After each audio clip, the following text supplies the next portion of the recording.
There's another reference to a guy in a tie-dye shirt, which is Patrick Curso, 8793, which is curious. Patrick Michael Curso. Patrick advised investigators he saw the gunman. Patrick also related that Chris Markham's sister dates of the people in the gang. His sister is identified as Nicole Markham. Patrick stated he was in the commons area. It started outside. He saw a kid in a trench coat. He had a plastic bag with him. The person then threw something in the parking lot. Patrick related he saw the gunman shoot one of the kids in the knee. The gunman was 5 to 6 feet away from the victim. The person who was shot was Austin Eubanks. The trash bag the shooter had was black in color. Patrick related when the shooter went inside, he saw his face. He described the shooter as 165 pounds, 6'3", senior at the school, no glasses, dark brown hair, black trench coat, pink tie-dye type shirt, possibly yellow. Now, even if you have a fog of war situation, would you mistake a black shirt for a yellow or pink tie-dye shirt? I mean, maybe you might mistake it for dark blue, dark gray. Would you mistake it for a pink tie-dye shirt, possibly yellow and pink mix, tie-dye? Patrick related there were 5 to 10 kids in the group. Patrick related they previously said they were going to take over the school. Curious. Very, very curious. From the Denver Dispatch tapes transcript, we've got a possible suspect. Somebody once just left the library. A white male in a tie-dye t-shirt. Unknown what he's wanted for, but I got that from 5A Dispatch. Man in a multicolor shirt, possible suspect. Information from 490, any other description, 1309. Brianne Cook, document 6276, saw Perry in Clement Park Library on April 20th with several individuals, including Pauline Colby. He was wearing a tie-dye shirt and a black baseball cap. So how popular are tie-dye shirts? I mean, I don't know.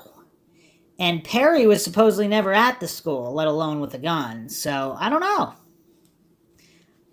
Andrea Cook, 5189, talked to Robert Perry at Clement Park Library afternoon, April 20th. He was wearing a tie-dye shirt and no trench coat. Sunny Hop, 1936, saw Robert Perry walking from the direction of Columbine to the Clement Park Library on April 20th after the shooting. He wore a tie-dye shirt and a black baseball cap backwards. She'd known him for 6 years and was 100% sure that it was he. Let's look at that. 1936. Sunny Hop or Hope, H-O-P-P. May 12th, investigators spoke to the subject. Sunny was in school at Columbine day of the incident. Within 2 hours after the incident began, Sunny was at the public library in Clement Park and saw Redacted walking from the vicinity of the lake behind the library toward the front of the library. Sunny stated she could not give an exact time because she had lost all concept of time that day. Based on the direction that Redacted was walking, Sunny assumed he had come from Columbine High School and thought that was unusual because he is not a student there anymore. So apparently she's talking about Perry here. Sunny described the clothing that Perry was wearing as black pants, a tie-dye shirt, and a black baseball cap turned backwards. When Sunny asked if she saw any logos on Redacted's hat, she stated that she did not recall seeing a logo that day. Although Redacted usually wears a black baseball cap with a white Jägermeister logo on it. Sunny did not speak to Redacted that day, but stated that she has known Redacted for about 6 years and is 100% sure that it was he. Sunny did not see Redacted at any other time on that date. What does everybody make of that? Let's look at Andrea Cook. Document 5188. June 3rd, report date regarding, this lead sheet.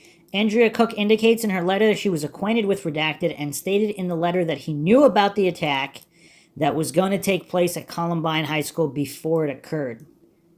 Attached to the lead control sheet, also the original letter written by Andrea Cook to Mrs. Lucas.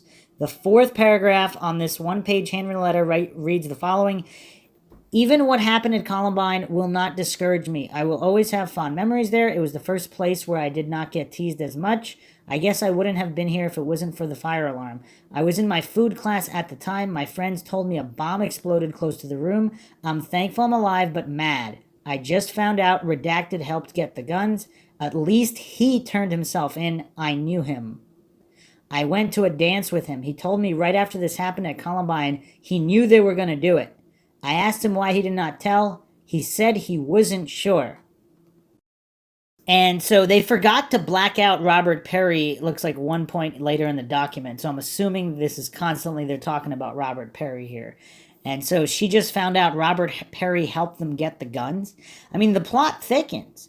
And he turned himself in. So are all these rumors early on that he turned himself in, are they accurate?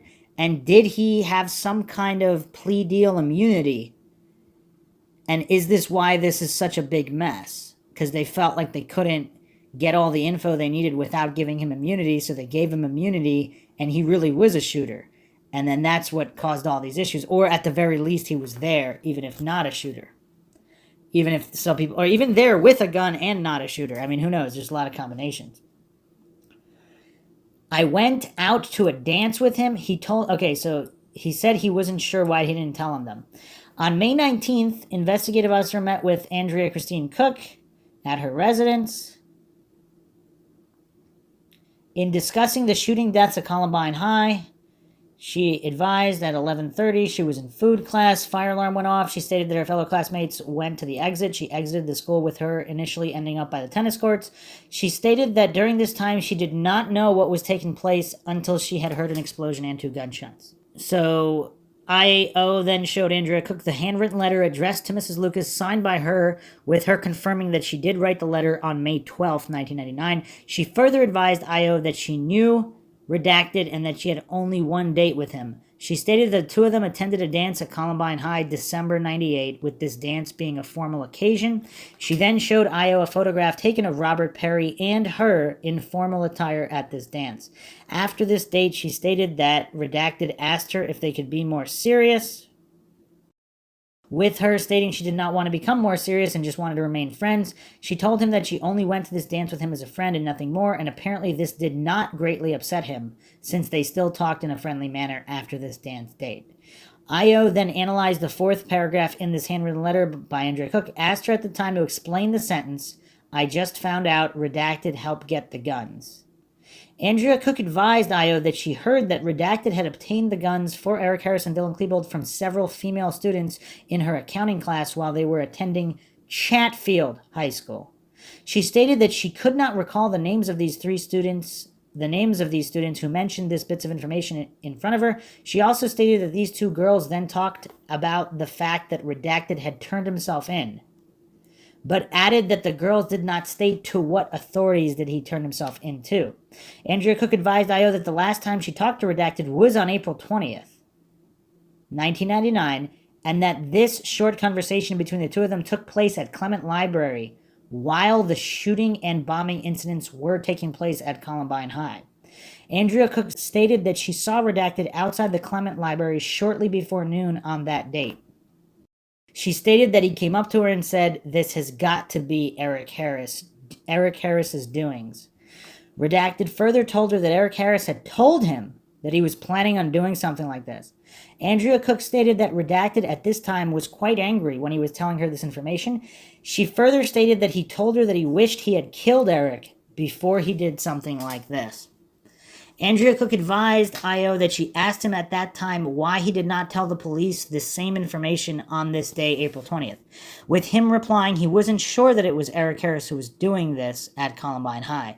She stated that Redacted then went into the library to get his sister, which is the last time she either talked to him or saw him. She further added that Redacted was steamed when he was talking to her and that he was very angry at whoever was responsible for what was taking place at Columbine High School. She stated that on April 20th, when she was talking with Redacted at Clement Library, he was wearing a tie-dye shirt with the primary colors being hot pink and yellow. again, curiously matching the description of one of the shooters by several students. She further stated that he did not have a trench coat on at that time or in his possession.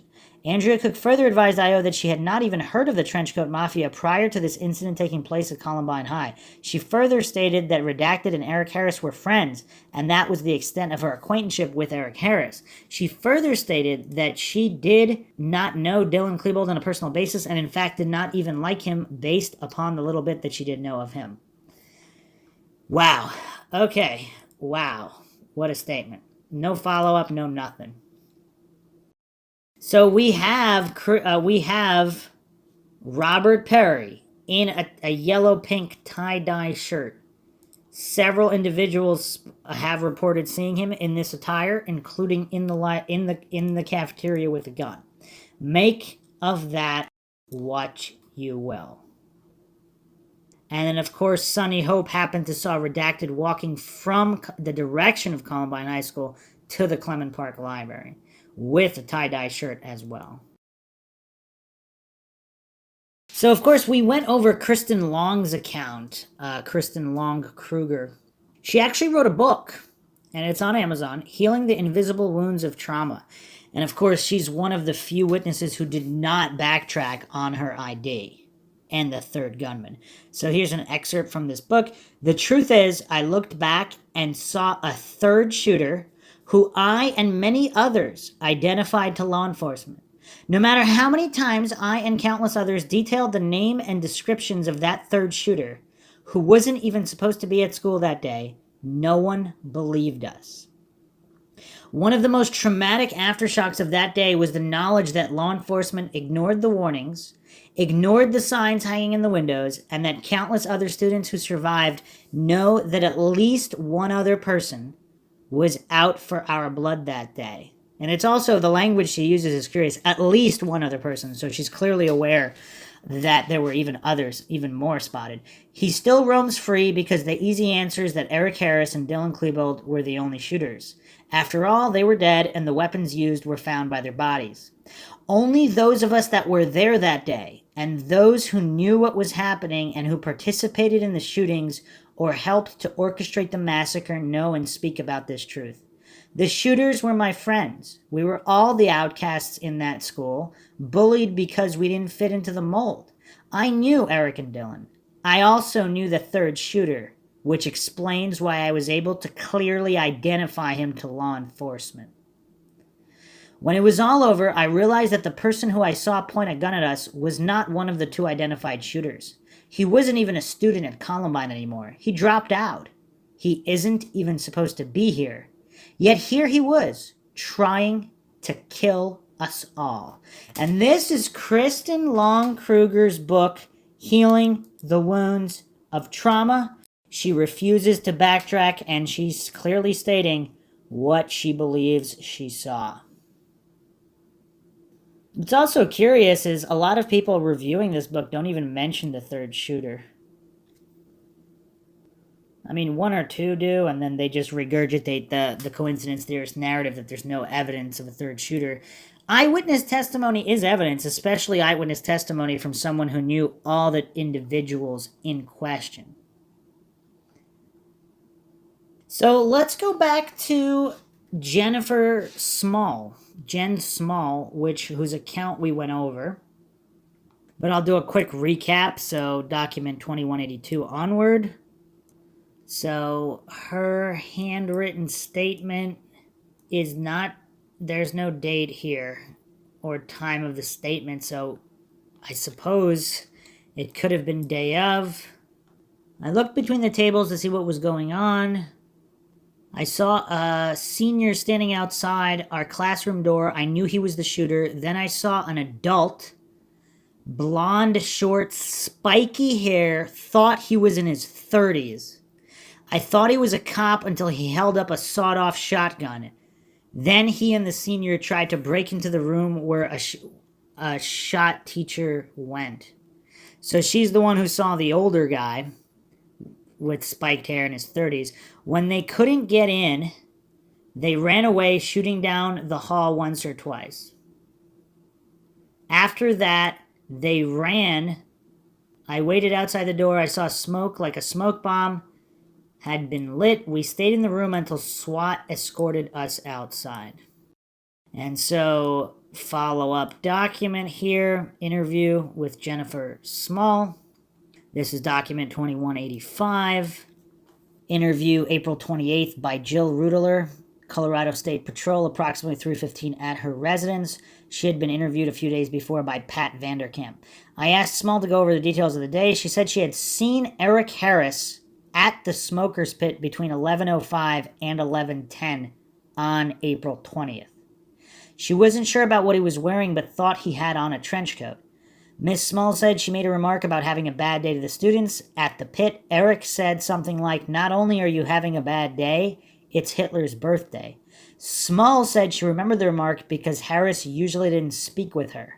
She said that she thought some of the other students at the smoker's pit might have been Taryn Fleming, Brooks Brown, and Rachel Scott.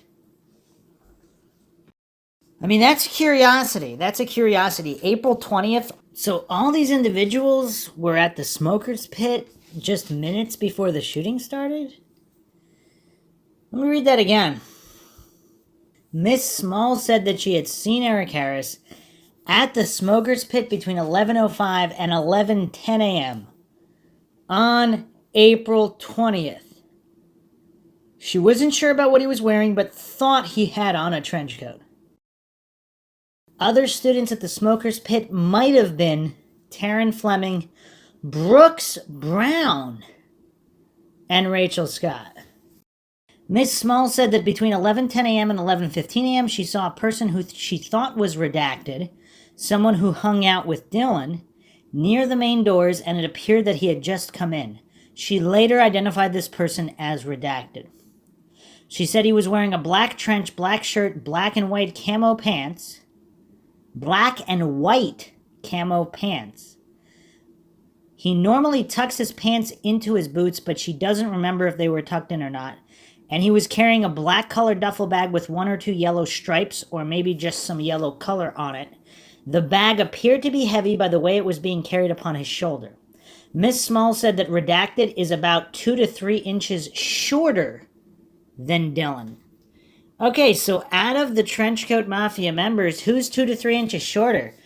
Is that pretty much just Joe Stair? Unless he was short, stocky. I don't think that was Brian Sargent. Maybe Zach but Zach Heckler's 6'2", Nate Dykman's 6'2". Just a little shorter. So pretty much Joe Stair, who's about 6-ish, would probably be the only person that can match that out of the Trenchcoat Mafia associates, other than the ones we don't know the heights of. Miss Small said that she went to science class with Miss Peterson, and that at 11:25 she heard a loud boom, several shots, and then the fire alarm went off. Miss Small said that Mrs. Miller, a teacher, came in and told the students to lock the door. There were 2 adjoining classrooms, and the next room was Mr. Sanders. At some time, she looked into the hallway, saw the trail of blood into the adjoining classroom where Mr. Sanders went after he was shot. Miss Small said that the teachers, Mr. Johnson, Mr. Friesen, Mrs. Miller, and another teacher were in the classroom with Mr. Sanders, and that the students had gathered in the adjoining classroom. Miss Small said that sometime Mr. Johnson came in, told them to flip the tables to sort of barricade they could hide behind. She said she peeked out between the tables and also looked out the windows of the classroom doors. She said between 11:45 a.m. and noon, she looked into the hallway and saw Dylan in the hallway with another white male. She said that he looked past the other person, he would have seen her easily. Miss Small was asked to describe Dylan, and she said he was wearing a black t-shirt with writing on it. She didn't know what it said. And a black hat on backwards with writing on it, and that he had long curly hair. She said that the person with Dylan appeared to be older, had short blonde hair like a buzz cut, and was wearing a white t-shirt, tight fit with no pocket, was carrying a tan-colored sawed-off shotgun. She said they tried to break down the door where Mr. Sanders was, and when they couldn't break down the door, they threw a bomb and ran down the hall. Around 2:55 to 3 p.m., SWAT guy came in to get them out. Okay. I read Miss Small the photo lineup, admonition, showed her photo array, asked if she recognized anyone. She immediately identified photograph number 1 as Dylan, the person she saw outside of the science room between 11:45 and noon on April 20th, 99. I showed Ms. Small another photo lineup and asked if she recognized anyone. She immediately identified the person in the photograph number 3 as Eric, the person she had seen in the smoker's pit between 11:05 and 11:10 a.m. on April 20th, 99. I showed Miss Small another photo lineup, asked her if she recognized anyone. She positively identified the person in photograph number 6 as an associate of the Trenchcoat Mafia. She did not know their name. The person in photograph number 6 is Chris Morris. I showed Miss Small another photo lineup, asked if she recognized anyone. Miss Small that she believed the person number 3 may be the person that carried in the duffel bag. Miss Small said she didn't know his name. The person in photograph number 3 is redacted. So is that either Joe Stair, Robert Perry? During the interview, Miss Small marked on a map of the school the location of the science room that she had been in. She marked this room Peterson classroom. She drew a small line to depict where the tables had been set on their sides, X to mark the spot where the students hid behind the tables. In the hallway, she marked a D for where Dylan was standing when she looked out the window of the door, and an E for where the other person was standing with Dylan. This was at my direction, as Miss Small does not believe that the other person was Eric. Miss Small drew an arrow to indicate which way the suspects ran after they unsuccessfully tried to break down the adjoining classroom door and then threw the bomb. So, curious follow-up here on October 13th, 99, regarding the follow-up interview that occurred on October 12th. Okay, so Jennifer, her mother, met at the Jefferson County Sheriff's Office, South Substation, conducted the interview. Okay. My initial question was pertaining to Jennifer's observations, where she stated she saw redacted at the high school between 11:10 and 11:15 on 4/20, and that redacted was near the main doors and appeared to be carrying a large duffel bag. Jennifer initially identifies this person as redacted, then recants and identifies redacted. So these are two different individuals. Both redacted, neither Eric or Dylan. Jennifer explained that she does not know redacted and told me that the individual she saw that day looked similar to redacted, but she could not positively tell me who the subject was. I asked Jennifer if she was implicating redacted as being involved in this incident. She told me she has no knowledge of him being involved in this incident and did not see him doing anything which would lead her believe that he was involved in the incident. And again, how much of this is coached, how much of this was based on them not wanting her to make trouble, etc., etc. We don't know any of this information. I asked Jennifer about the statement that she made between 11:45 a.m. and noon. She observed 2 armed gunmen in the hallway just outside her science class. Jennifer identifies Dylan Klebold as being one of the armed gunmen, describes him as wearing a black t-shirt with writing on it, had a black hat on turned backwards with writing on it, and she saw his long curly hair extended below the baseball cap. Jennifer stated she was positive this individual was Dylan Klebold. In her statement, she then describes a second armed gunman who is unknown to her. She described the second gunman as being older, had short blonde hair like a buzz cut, was wearing a white t-shirt, tight fit, no pockets, carrying a tan-colored sawed-off shotgun. She said the description was accurate, at which time she provided me a composite drawing that she had done in reference to the suspect she saw at the high school, and provided a complete description of the suspect. Jennifer described the subject as having natural strawberry blonde hair, buzz cut, stating that the face was well-defined, high cheekbones chiseled. The party had a wide forehead and muscular neck. So that's not Eric Harris. He was 5'11" to 6 feet tall. Oval face, small upper lip, narrow nose, small eyebrows. I took the 2 items as evidence, later placed them in the Jeffco office evidence vault for safekeeping. I asked Jennifer if she could provide the identification of that second armed gunman.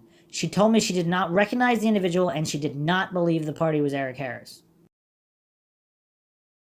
I explained to Jennifer that throughout this investigation, we relied not only on forensic evidence that was recovered at the scene, but with the assistance of witness identification that the 2 gunmen that were in Columbine High School have been identified as Eric Harris and Dylan Klebold. I like how all these investigators just lie through their teeth and completely don't mention all the countless accounts we went over. Dozens and dozens of students who spotted other gunmen, identified either Chris Morris or Robert Perry as additional shooters.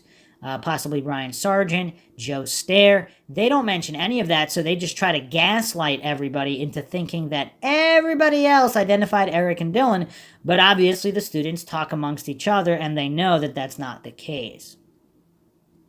I also told Jennifer that a videotape did exist which showed 2 armed gunmen down in the cafeteria at the school, and I asked her if I could show her still photos of that videotape and have her determine if these 2 individuals she saw at the high school on the incident date. Jennifer and her mom were shown photos 44, 47, 52, 53. The still photos clearly depict Dylan Klebold, Eric Harris as being the 2 armed gunmen in the school. One of the photos has the time of 11:46 a.m. This is 1 minute after Jennifer claims she saw them in the upper level of the school. Eric Harris is shown in the photo wearing a white-colored t-shirt. Also, is that timestamp accurate? Because again, I've gone over this on many other podcasts, true crime podcasts. People installing security systems, just go on all these forums, late 90s, early 2000s, roughly half of all CCTV security footage has the wrong timestamp on it. So, can we put blind faith in the timestamps? Eric Harris is shown in the photo wearing a white-colored t-shirt. He has short haircut, dark pants, and is carrying a sawed-off shotgun. Jennifer looked at the photos again, and I asked her, are these the 2 individuals that she saw at the high school? Jennifer positively identified Dylan Klebold, but stated the other subject she saw was not Eric Harris. She told me the party she saw was 25 to 30 years old and had a thick, muscular neck and muscular build, and that Eric Harris was too scrawny to be the same party she observed. I again reiterated with Jennifer that the still photos are of Eric Harris, and it is the same description that she is giving us. How is it the same description? That's not even close to the same description. What the heck? They're trying to gaslight her hard. Man, let's see if she bends. Jennifer again told me she could not positively identify the second gunman as being Eric Harris, and believed that the second gunman she saw was somebody other than Eric Harris. Nancy asked me how the news media had gotten copies of the cafeteria video, which was released on national news on October 12, 1999. I told Nancy I did not know how or why the video was released. Nancy said, "You have custody of the tapes and you don't know how they were released." I told her I did not have that information and I wasn't privy to it. Nancy told me that it was hard for her to sit here and believe what I was telling her about the case when she has concerns if the sheriff's office is giving her truthful information. It was apparent to this investigator that Nancy and Jennifer were questioning the credibility of the Jefferson County Sheriff's Office. And good on them. Credibility should be questioned. Nothing should be taken on blind faith. At the completion of this interview, Nancy and Jennifer then expressed their concerns, telling me that they believe their home telephone has been tapped and someone is monitoring their calls. I asked Nancy why she believes this. She told me there's a constant beeping when you're on the telephone talking, and she was told several years ago that the beeping is indicative that someone has tapped your phone line. I asked Nancy who she believes tapped her phone line. She told me her scenario is that associates who are sympathetic to Eric Harris and Dylan Klebold might be responsible because these parties know that their daughter has information on the identity of the 2 gunmen. Jennifer also explained that since the incident date, they have received several hang-up calls at their residence telling me that the caller ID identify the calls as being out of the area. I asked Nancy and Jennifer if any of the calls were threatening in nature or if they were coming at inconvenient hours of the day. They told me that they were nothing more than hang-up calls and they have received anywhere from as many as 3 per day.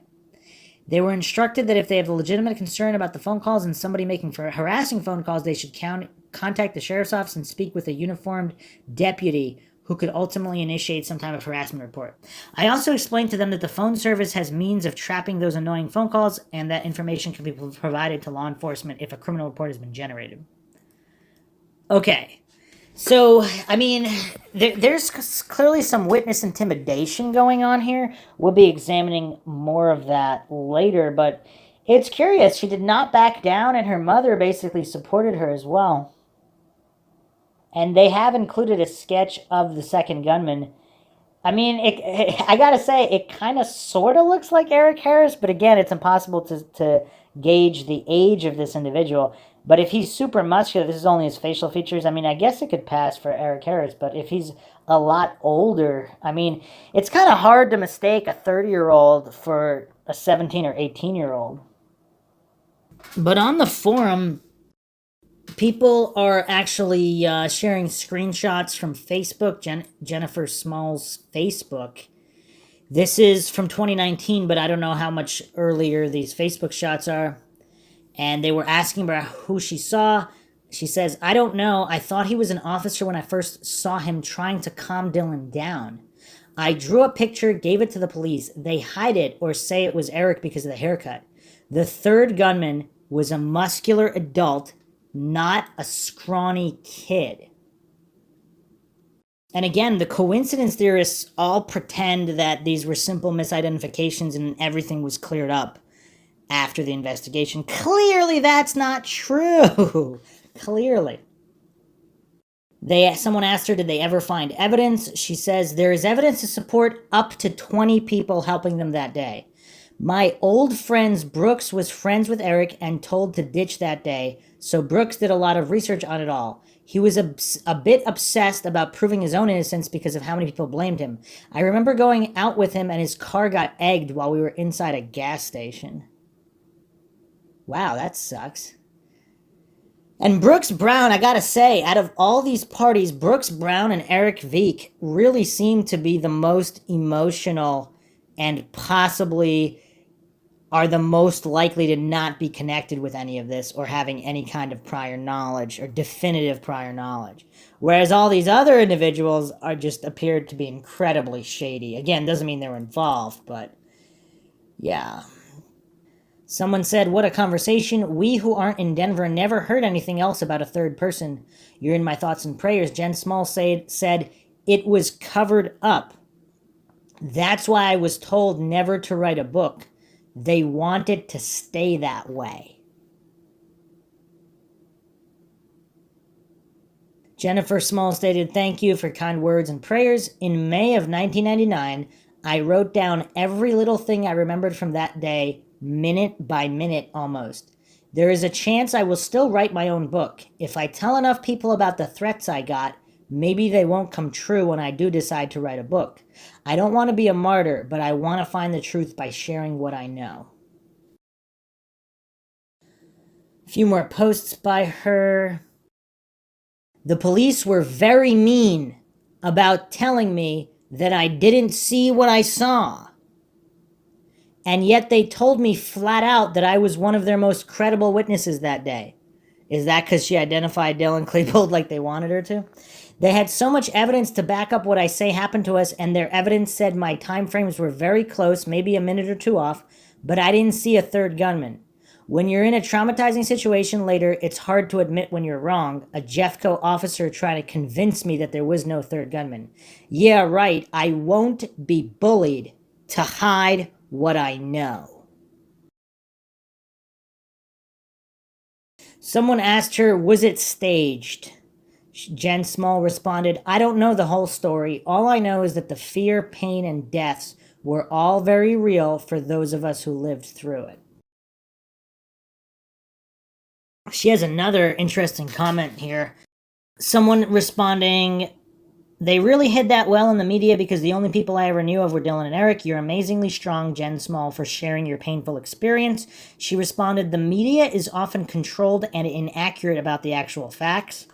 I mean, more apparent now in 2021 than ever before, of course. I can't tell you how many times I watched the news or read a paper that I ended up yelling at it because I knew firsthand it didn't happen like they said that it did. They also say Dylan and Eric died almost right away, around 12:15. I think the police try to say that. If that's so, who blew up the fire alarm system at 1:35 p.m.? And she actually apparently commented on YouTube as well as Jennifer Thompson. She's got some interesting comments here. This was 2 years ago. This video was Raw Cut, the Mysterious Third Shooter by the Keith Carnes YouTube channel. Posted September 27th, 2018, but this comment by Jennifer Thompson 2 years ago. A few comments here. Thank you for sharing some of my accounts from that day. This will forever bother me. In the years since I have spoken to a few men who claim to be former officers of Jeffco, they all said they quit because of the cover-up. They warned me not to write a book about my experience at Columbine that day. They said if I wrote a book about it, I could easily meet an unfortunate accident. That should tell you something is amiss right there. And of course, If you've listened to MINDSHOCK Columbine episode 1, the amount of people who had mysterious deaths after Columbine is just astronomical. Jennifer Thompson also made this comment just 5 months ago. Another survivor that saw him too wrote a book. Her name is Kristen Kruger. You could look up her book and read it. There are some random videos on YouTube and mentions of it in documentaries about why such things happen. My old friend Brooks Brown also wrote a book called No Easy Answers. I would just Google it, see what comes up. There were about 100 witnesses of the same guy, but the police talked most of them out of believing what they saw. They tried to do that with me. That's why in my part of the official report, you will see where a deputy wrote, at one point it seemed as if Jennifer and her mother questioned the credibility of the Jefferson County Sheriff's Department. Because we did, and with good reason. So check out the official reports too, you'll see what I'm talking about. Another YouTube comment from Jennifer. And thank you for sharing my drawing. When they displayed all evidence for everyone to come see, they put my written description of the third gunman on top of my drawing on his face so that you couldn't see the face. Also, in my part of the report, you will see that when they told me I was one of the most credible witnesses of that day, they also tried very hard to convince me that I saw Eric with the sawed-off shotgun, and then they reported at one point it seemed as though Nancy and Jennifer questioned the credibility of the Jefferson County Sheriff's Department. Damn straight we did. They wanted to believe everything else I saw that day, but who I saw doing what. You also left out how I saw a friend of theirs bring in a heavy duffel bag minutes before the shooting. The name is redacted, but it was Robert Perry. He had a lame alibi that the police bought too. Makes me mad. I know they are out there living as if they had no part in this massacre, and just so you know, I was calm for 90% of the time I spent trapped. Others with me that day can testify to that too. I was not scared and upset. I was excited thinking we were being saved. And then I saw the gun in his hand and said, uh-oh, I guess we aren't being saved after all. The guy was trying to calm D down and held up his hands to say, I don't know. And then I saw the sawed-off shotgun in his left hand. I was one of about 100 people who saw him too. They tried their damnedest to convince all of us that we didn't see the third guy. So regarding Courtney Hallman, she said there were 3 guys. The guy I remember most was the main guy. He was over 6 feet tall, had long, curly, dark-colored hair. He was wearing a trench coat. His name is Robert Perry. Hallman identified the second gunman as having a 50% chance of being Klebold. She described him as being 16 or 17 and shorter than Robert Perry, which of course is accurate, with a medium build. He was wearing a dark shirt, black trench coat. And this is document 841. The description fits Klebold very well. If Hallman actually saw Perry and Klebold simultaneously, it would make her a critical witness. Police discounted Hallman's report because she wasn't wearing her glasses. You'd still be able to tell whether how many guys there are and what heights there are, even if you can't make out exact facial features. And we did go over her account. Hallman stated while standing outside the southwest corner of the cafeteria, peeking around the corner, she observed gunman number 1 and 2 standing in close proximity of each other, and that the third gunman was standing above them on the stairs. She observed what she thought was 2 persons with weapons and a third person with them, possibly talking to them or yelling at them. She could not tell if the third party had a weapon. You know what else is kind of crazy? What if Robert Perry or Chris Morris, what if they were there and they were trying to stop them, but they couldn't, and then later pretended that it would just be easier to say they weren't there? Even though obviously a lot of people saw them, but if they did that in exchange for immunity, that's the only way it makes sense. Because they knew that a bunch of people saw them at the school. So many people saw Chris Morris, Robert Perry, Joe Stair. They were seen at the school, regardless of whether they were involved in the shooting or not. So many witnesses placed them in the school. So the only way they could go on TV and do interviews and do all of this, would probably be if they had immunity. That's the only thing that makes sense. There was a report, The Real Columbine, July 14th, 2000. Patricia Nielsen, the teacher, said the gunman who shot her seemed old, like a man, and did not look like Harris or Klebold. He was wearing a black beret. So is that Chris Morris, or is that yet another individual who's wearing a black beret? Christopher Walker said he saw two males in dusters walking toward the library. Walker stated that he recognized the dusters but did not notice that either person walking was Harris or Klebold. This is page 2229. Walker knew the duo well, so it's unlikely that he wouldn't have recognized them, not to mention Harris took his coat off outside. So apparently there's a CBS News report on April 19th, 2001. I can't find the actual report. A quote from the report is as followed. They, referring to the police, believed that they really had 6 to 8 armed individuals inside there. It would be nice to narrow that report down. All I have here is it's a CBSNews.com report, April 19th, 2001. Also at 11:35 a.m., Jeffco Lieutenant Manwaring advised Vincent DiMano, Jeffco Sheriff's Office, advised him there were as many as 7 gunmen inside the cafeteria and the Commons area. See, what happened here? Were there more gunmen initially, and then the other Trenchcoat Mafia members basically abandoned the plan? They just left? Was there a suicide pact and they just didn't want to go through with it? They were present at the beginning of the thing. Maybe they thought it was all a big prank and that Eric and Dylan weren't really going to do it. Or Eric and Dylan were set up and there was something else afoot where they thought they were going to be part of a bigger plan.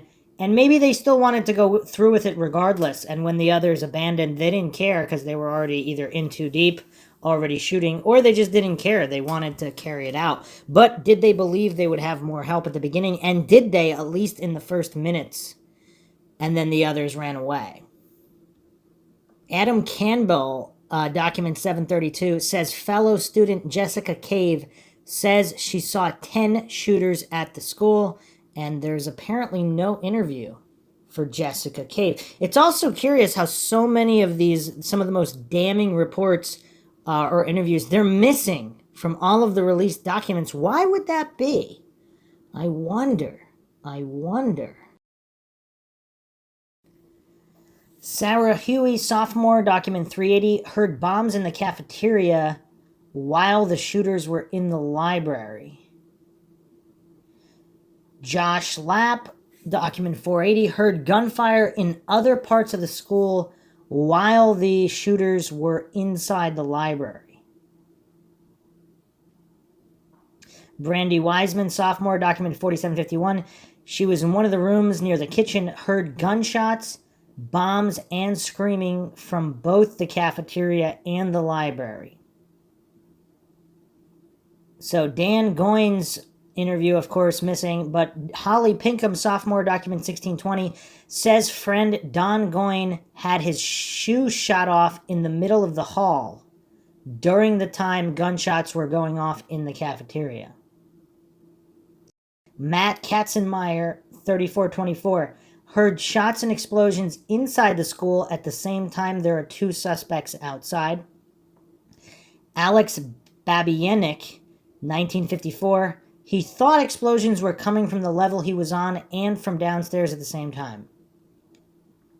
And how does this factor into a guy on the roof who may or may not have been lobbing grenades or pipe bombs or shooting? Because if that's the case, if that guy was throwing stuff and it was exploding, even if there were only 2 other shooters, that could explain the explosions at least. Josh Brinkley, 2528, heard shots downstairs and then other shots upstairs. 2 guns coming from upstairs, 1 gun shooting downstairs. This is document 2528. So here's his summation of the shots.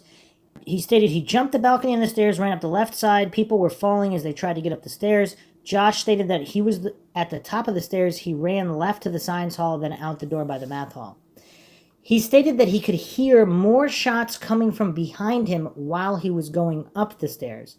Josh stated that when he got to the top of the stairs, the shots seemed closer. He stated that the shots at the top of the stairs were more of a rapid fire. He stated that he could tell by the sound that there were 2 different guns.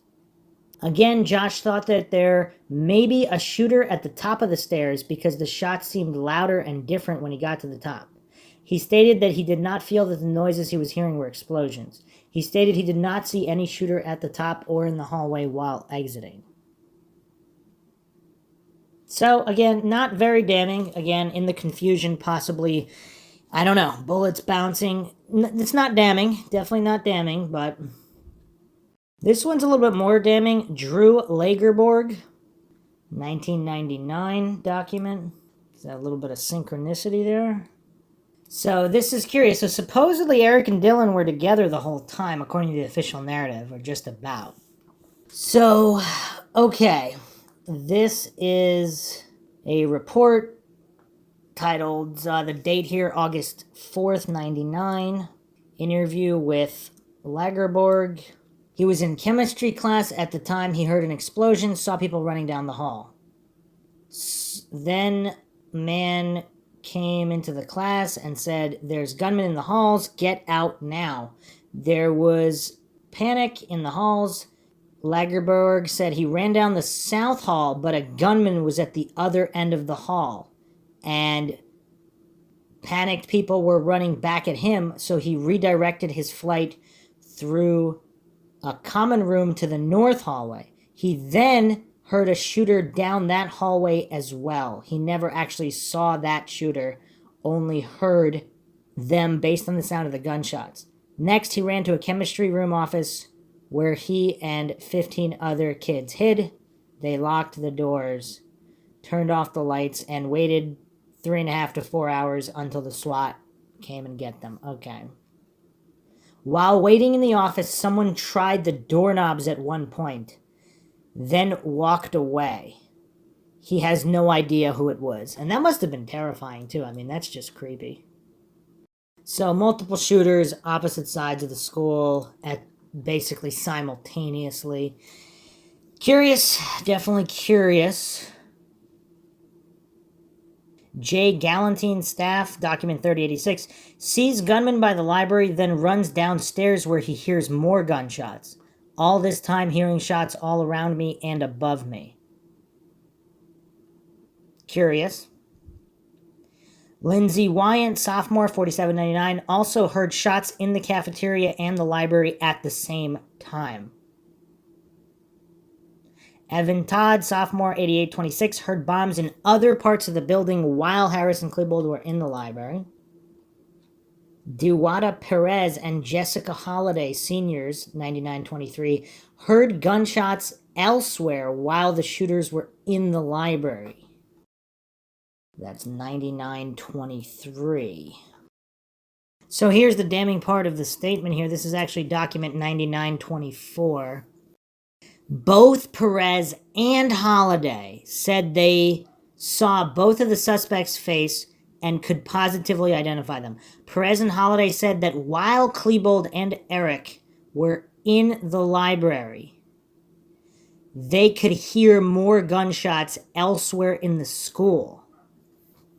That's curious. That's curious. So, because their testimony, it includes all of the dialogue, them talking to each other, them reloading. So she's stating while they're in the library, so presumably not shooting, they could hear gunfire elsewhere in the school. That's curious. That is very, very curious. I think we went over Archuleta. Crystal Archuleta said she saw one person throw a pipe bomb. She told me at the time she thought it was Robert Perry. Before the gaslighting and re-education. Seth Dubois. Seth told Catherine Carlston that Robert Perry was seen shooting a girl in the back while leaving the library. Wade Allen Frank Sr. Mr. Frank told me that he originally thought one of the individuals shooting was someone by the name of Robert. He stated that this person was tall, approximately 6'3", and kind of awkward and gangly. And then we went over a bunch of these. Okay. The Boulder PD SWAT timeline, document 8245, at 2130 hours, 2 suspects believed dead inside, 1 arrested, 1 to 2 other suspects' associates. Pam Wood's testimony is very curious, document 8902. Got call at work in Penny's at Southwest Plaza from students trapped in the school. 1 saw 6 trench coats and that all were shooting handguns. Amy Terry, sophomore, was told by friend Alicia Encinius, she was in the Commons when trenchcoaters with masks on came in shooting. Running upstairs, she sees 4 people in trench coats coming in through the glass doors at the west end of the main hallway. A poster here. When Columbine happened, I remembered hearing on the news about the additional gunmen before the falsified official story was ever solidified, specifically about gunmen wearing face masks running through the hallways. That sticks out in my memory. I strongly hold the opinion that additional gunmen were captured all over the other surveillance camera footage, and that is why the videotapes were never released to the public. Also, the surveillance footage was sent to the FBI lab in Quantico before it was even seen by Jeffco and the public. They, quote, enhanced the footage. Now, someone actually captured an interesting moment, timestamped 11:36:26:11 a.m. 11:36:26-11. And you can see 2 guys running. One of them looks like he has some kind of shoulder holster, shoulder straps. Both of them look quite, especially the first guy closer to the camera, he looks a lot older. He looks like an older guy. I mean, who are these individuals? I don't know. Maybe people know, and these are not shooters or anybody involved, but it's quite strange. If that first guy didn't have a shoulder holster or harness similar to Eric Harris, it would be less curious. And then, of course, there's a lot of the video not even released, as well as the other possible cameras, all very, very suspicious, of course. There's also another crazy clip. Just come out, and tell me your name again. David Smith. David, you were locked up inside the science lab for hours with about 40 other students. Tell me what you guys did to pass the time. I mean, I know it was a scary time for everybody. We just talked and told jokes and just messed around. Were there teachers in there with you? Not in our room, but right next door. They opened up the middle doors with 3 teachers and 1 shot laying on the ground in there. Oh, that must be horrifying to see. I didn't see it, though. Tell me this. You saw one of the gunmen. Tell me what you saw and what he was doing at the time. Well, first we just heard a bunch of kids running up the stairs because they let off a pipe bomb, and then a kid ran in front of our door, and we were all trying to get out the door because the fire alarm went off, and he shot a teacher right there, and the teacher went back in the room, and the guy went off around, and everybody locked their doors, and the teacher was laying there, and we just gave him our shirts to keep the blood from top. And you were in there for how many hours? 3.5 hours. We were in the room. You were in the science lab with 40 other kids. Did everybody get out? And describe to me how you got out. We were all sitting on the ground, then they told us to lay down because the SWAT team was there. All of a sudden, the door swung open, and about a minute later, a SWAT guy came in and told us all to lay down. And we all put our hands on our head and walked out. They escorted us out. Went in a cop car, went to the Clement, and then we all came here. Mm-hmm. And at this point, are all your friends okay? Yeah, that I know of, yeah. Okay. Terrifying moments. Were you thinking anything special? Did you... Like calling mom, maybe? I wasn't really thinking nothing until whenever we first heard it and we all got down on the ground. And then once the bomb stopped, we just laughed and told jokes. We knew we were going to be all right. You did. Did you know where the gunman was at that time? There's 4 of them just running around the school. We didn't know where they're at. All right. Let's talk to Mom and Dad here. If you guys could come in close. So David, don't go anywhere. I know they're not going to let go in now a long time. You have been here for hours waiting to be hooked up with your son. A terrifying thought for a parent to have to go through this. Well, you know, the one benefit was there was nobody killed, so we knew by and large he was okay. Yeah, there was. Oh, well, When we walked out, we saw 3 dead bodies. Well, then he knows more than I do at this point. I've been here. I haven't been home watching the news, so now that I hear that, it was a very trying time. It was very frustrating. Not knowing, not hearing, not seeing all his friends come out, kid after kid after kid, and then where's David? Nobody knows, and it was very scary. I mean, list after list, no name on there. Our son's name wasn't there. It was just so trying. All we could do was cry and pray. I think it's all we could do. Yep. How many kids go to Columbine High? Do you know, David? I'm not exactly sure. I think it's around 2,000. 2,000. Yeah. It's a big school. Yeah, Very big it is school. a huge school. And I knew something was really bad. I work right up the street, and I seen the first action. I seen them block off the road. As soon as I seen them block off the road, I knew something was really bad. My first thought was a chemical spill. So I went down and tried to pass through the police lines. Of course, they wouldn't let anybody because they were still snipering.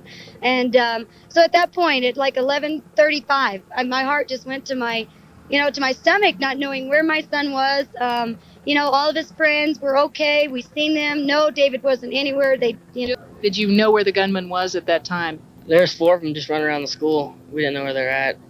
There's 4 of them just running around the school. We didn't know where they're at. There's 4 of them just running around the school. There's 4 of them just running around the school. There's 4 of them just running around the school. There's 4 of them just running around the school. There's 4 of them just running around the school. There's 4 of them just running around the school. There's 4 of them just running around the school.